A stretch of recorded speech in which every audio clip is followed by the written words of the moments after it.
Hello everyone and welcome back to Mariana Mass Books. My name is Mariana and today I am here with a mid-year book freakout tag.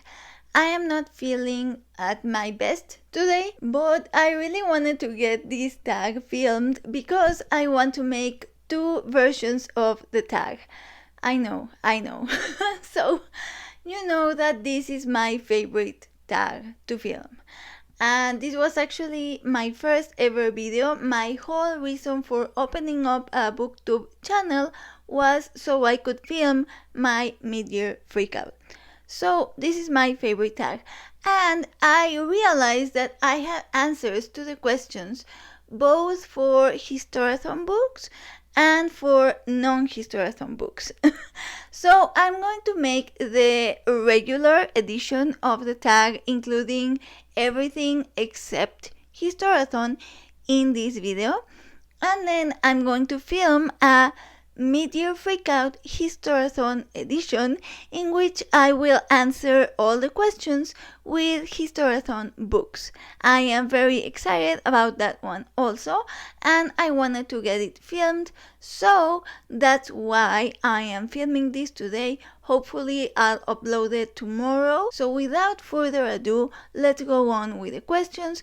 Everyone knows what this tag is. It was created by Earl Grey Books and Chami Books, I think, except I think that she's no longer a booktuber. I will link them both down below. Question number 1 is, what is the best book you have read so far this year? In order to answer this question with only one book, I gave myself the rule that a lot of people use, that is no rereads.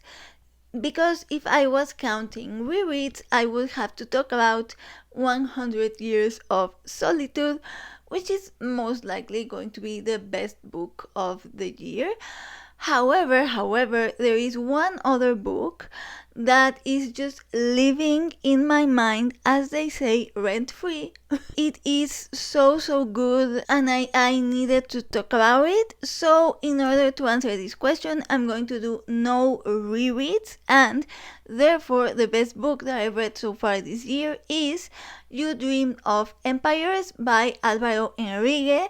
The title in Spanish is Tu Sueño, Imperios and Sido, and this is a book by a Mexican author about the Spanish conquest, except the ending is different. In the words of the author, this is a psychedelic comedy, so it is weird. I am not much for weird fiction, actually. I don't super love weird fiction, but this is weird enough that I think it was genius, but not so weird that it threw me off. So the beginning of the book is very not weird, and it's amazing. You really feel yourself in 16th century Tenochtitlan with the Aztecs. The book starts with the meeting between Cortés and Moctezuma, and if you want to know more about that, you can check out my videos about the conquest. I have only uploaded part 1 so far, so I'm going to link that down below, but if you're watching this video when I already uploaded part 2, I will also have linked that down below. So check out the description to see if my videos are there, and you can find out more. And then the second part of the book is where it turns really weird, really psychedelic, references to modern stuff. It turns into a literal mushroom-induced fever dream of a book, and it's fantastic and it's hilarious.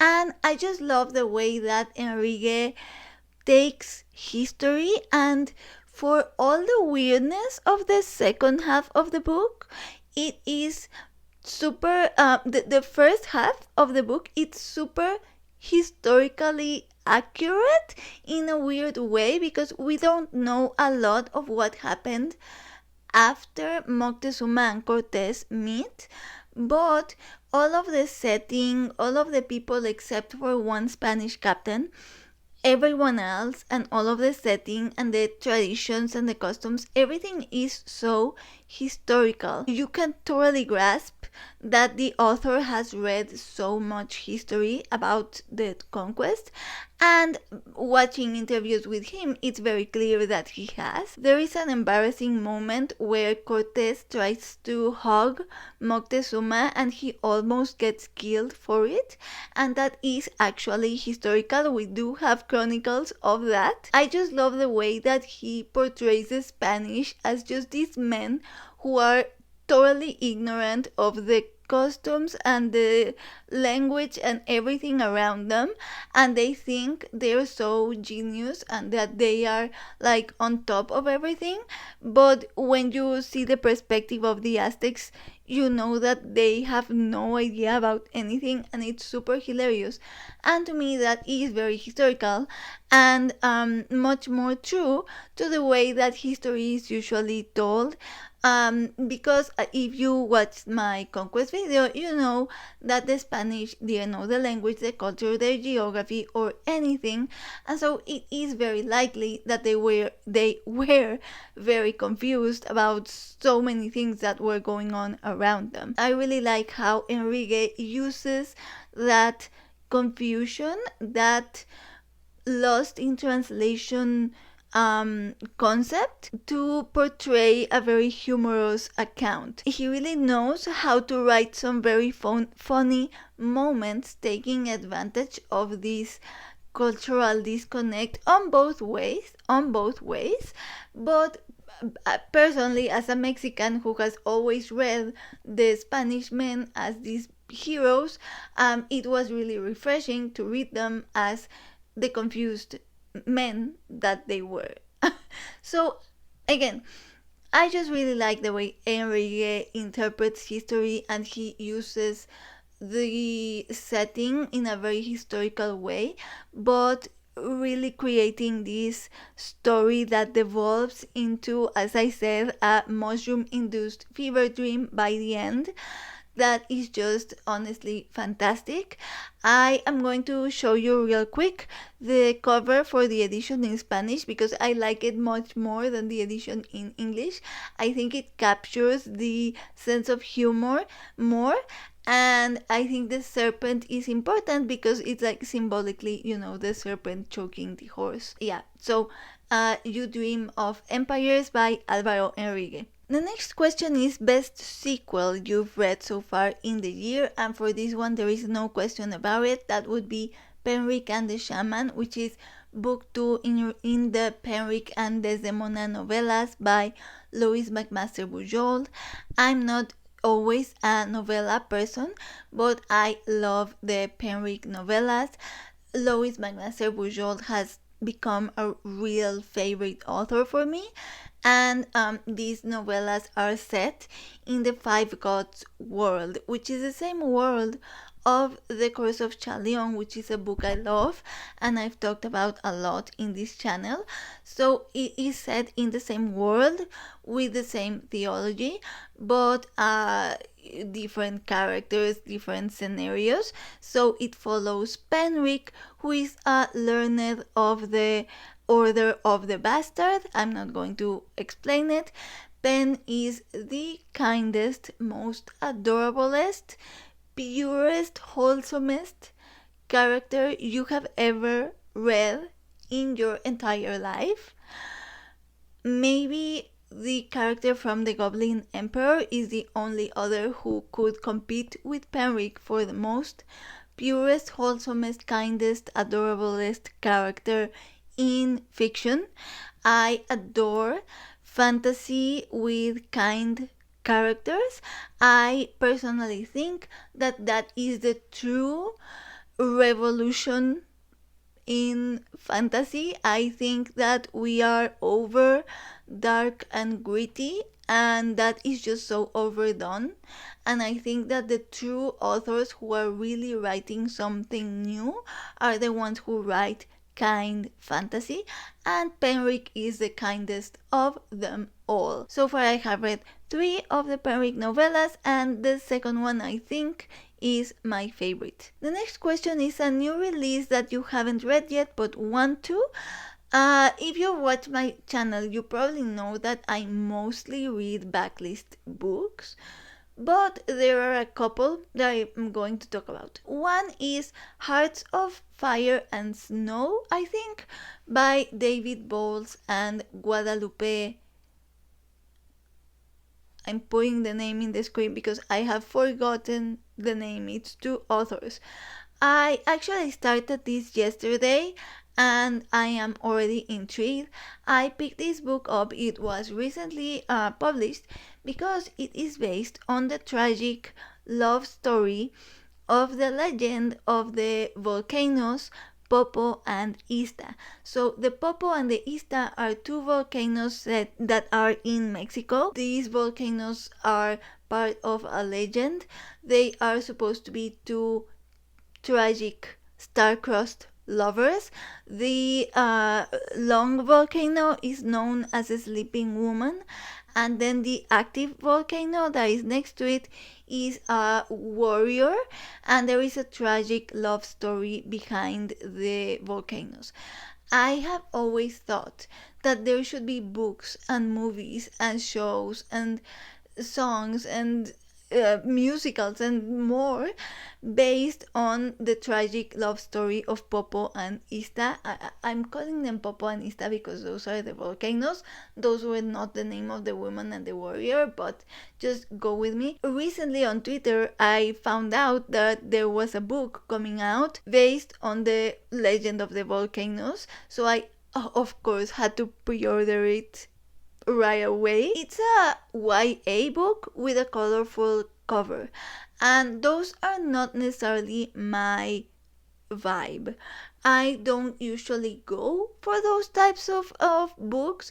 I am either an adult or middle grade or children's literature reader. I love picture books, I love middle grade, I love adult books, but for some reason YA doesn't always hit for me. But I couldn't pass up a book based on the legend of the volcanoes. So far, I'm hooked.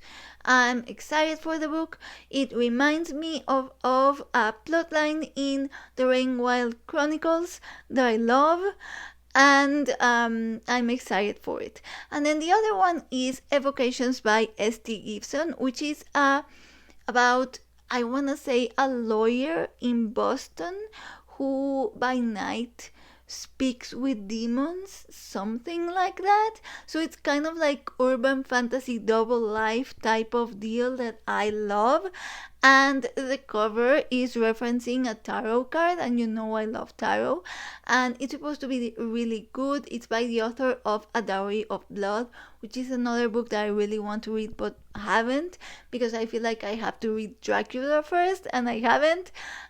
So those would be my anticipated or new releases that I haven't read yet. And then the next question is the most anticipated release for the second half of the year. Because I have been focusing on history mostly, I have been very in like a classics and literary vibe, so I haven't been paying a lot of attention to new releases. However, I do have one that, though it's not a super high priority, it's not a book that I think I will pick up immediately. I am very curious about it, and it is a memoir by Kelly Bishop called The Third Gilmore Girl. Kelly Bishop is the actress who played the grandmother to Rory, or the mother to Lorelai, Emily Gilmore in Gilmore Girls. Emily Gilmore is my favorite character in Gilmore Girls, and probably one of my favorite characters on television. So I really love her, and I would like to read her memoir anyway. But she also was a Broadway actress. She has a Tony that she won, I believe, for A Chorus Line. So she's one of those older actresses who has like a history in show business, and I don't know, I just really like those types of lives, those types of stories. I would love it if there was an audiobook version of this, because I feel like I would need to hear the story from Kelly Bishop's voice. I would just adore that. If there was an audiobook release, I would probably pick it up way sooner than if there was just the ebook and, paper book, whatever. The next question is the biggest surprise. And for this one, I am going to go with Casas by Maria Jose Ferrada, who is a Chilean author, and illustrated by Pep Carrillo. It is a beautiful picture book written during the pandemic about homes. Each page features a short story, and when I say short, I mean 1, 2, 3 paragraphs tops. And each story is about a person and their home. It is very magical and very poetic. The sort of book where there's a house inside a water droplet on a flower petal, that type of thing. It is beautiful, it is poetic, and I really adored it. It is the biggest surprise because I actually had it on my Kindle because of Kindle Unlimited. I randomly came across it because it's an author I wanted to read, Maria Jose Ferrada, but the cover didn't really speak to me, and because of the cover and because it's called Houses, for some reason I had the idea that I had to do something maybe with like an architecture firm or something. I don't know what I thought, but I didn't think it was this. And I was super pleasantly surprised. It made me so happy. I bought it physically after finishing it. I have loaned it to my mom, to my aunt. I show the book to everyone. I've given stories to read to everyone I know because they are just so beautiful. I definitely want to read more from the author, and I was super pleasantly surprised that this random Kindle Unlimited find that I was like, sure, I guess I'll read it. It's quick. I feel like finishing a book. Turned out to be, honestly, one of my top reads of the year. The next one is the biggest disappointment, and boy, do I have a biggest disappointment. Okay, so without a doubt, it is Empire of Silence by Christopher Rocchio. Man, was that a bad, terrible book. I'm sorry, but it is. I actually body read that with my friend Elle. You know that we body read a lot of books together. We were super excited about that book. Everyone, and I mean everyone on BookTube, loves it. It has an over 4-star rating on Goodreads. So many people rave about the book. We were very excited about it, and we were both at the end like, did we read the same book? Honestly, did we read the same book? Because every single comment I've seen is like, I swear I read a different book than the one that these people have been reading, because I have the opposite opinion to everything they say. I could rant about this book for hours, but I don't want to do that. So let me think how I want to do this. Okay, so why is it a bad book? I think that mainly the objective, whatever objective means in, BookTube, the objective thing would be nothing makes sense. Things constantly are contradicted with one another based on what the author thinks would be cool to happen. So like if the main character has a strong opinion about something, but then on the next chapter, for something cool to happen, the main character has to completely change their super strong opinion without any reasoning. It will be done, like it will just change without any reasoning, just in order to have a super cool thing happen.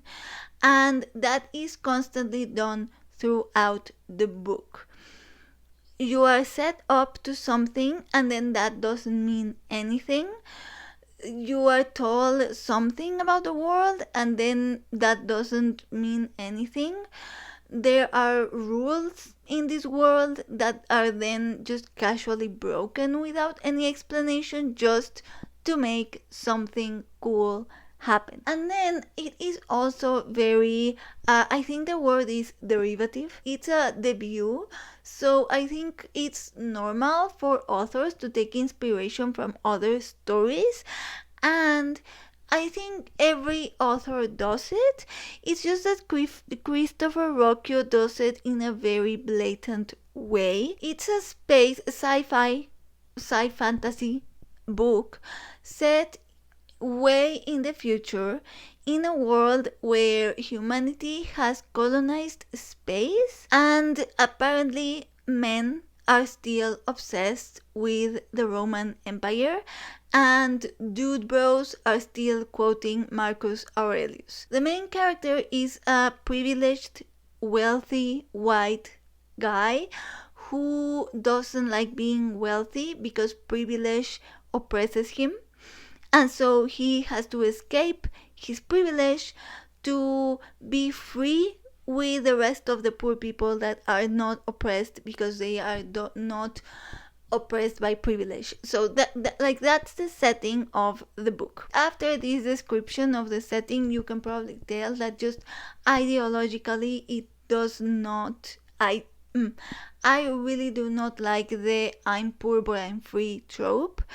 I think it's I think there are a lot of questionable things with the ideology of the book. That is why on a personal level I really hated the book. But as I said, there is also the first thing that I told you about, where nothing makes sense, everything gets contradicted, which is why I do think it's bad, and it's not just a oh, I didn't like the ideology type of thing. So I would have thought it was a bad book anyway, but then to top it off, all of those things that really go against the things that I think, the things that I believe in, and honestly, the things I like to see in my fiction. Like if you're going to be doing a speculative fiction, I prefer people who question the status quo, and so I do think that there is a disconnect there for me with these types of books. But also, uh, objectively speaking, I do think that nothing makes sense in the story.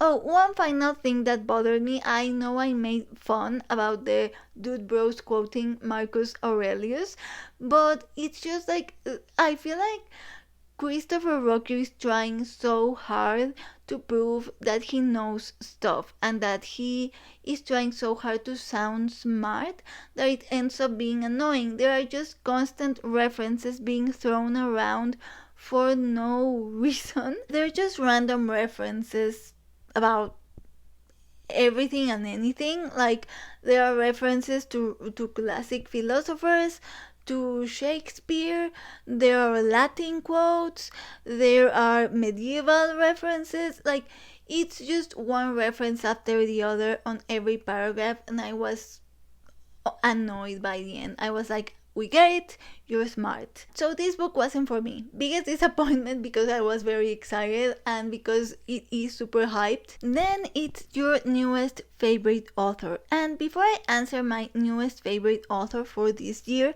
I want to give a shout out to a newest favorite author I discovered last year after my mid-year freak out, and that is Marie Brennan, who writes fantasy and mostly historical fantasy. She is, I believe, an anthropologist, and you can tell she's very well researched in her books. I love her books. I have read short stories, I have read novels, and I just adore her, and I wanted to give her a shout out. For this year, I have found many authors that I have loved and that I'm excited about and that I'm excited to continue reading. I have talked about how for me a favorite author can mean different things, and the different types of favorite authors. So there are authors that are favorite because you love their books. There are authors that are favorite because you love their mind when you read their books.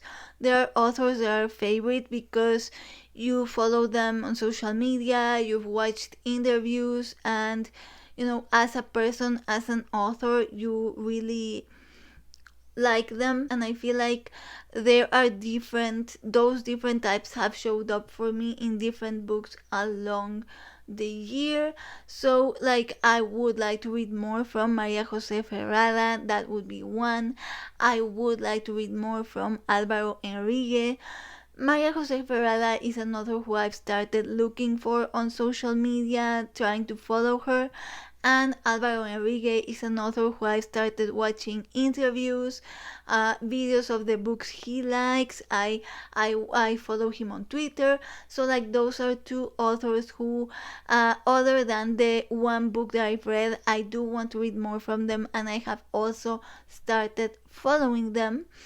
And then one author that I want to mention that I really want to geek out on. I haven't even finished the book, and I've only read one book that I'm currently reading by him, but there are so many books that I want to read, both fiction and non-fiction, that I've wanted to read since forever, and that I'm just loving the book I'm reading. One of those I love their mind type of authors, and I will probably want to read and more non-fiction essays, watch interviews, and the hipster part of me wants to be the type of person who loves this author and who is very knowledgeable about this author, and that would be Umberto Eco. I'm currently reading Baudolino by him, and it's honestly a masterpiece, and I will probably talk more about that book in future videos. It's really shaping